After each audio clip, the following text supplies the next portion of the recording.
It's another giant of our democracy, of our freedom, who has departed. And we all feel so hugely deprived of this man who sacrificed so much, who gave so much.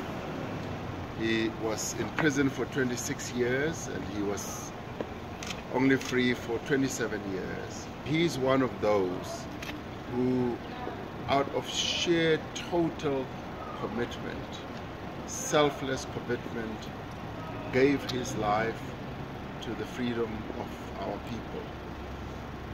A man of great integrity, a humble person, a person who was honest to his core, who wanted our freedom to be based on great values, values of great integrity, great honesty, and a person who lived his life by the words that he always articulated.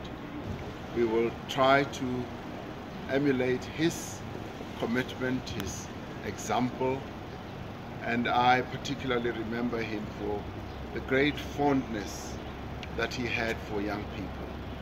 And it is the young people of our country who must remember Uncle Kathy and try to walk in his footsteps.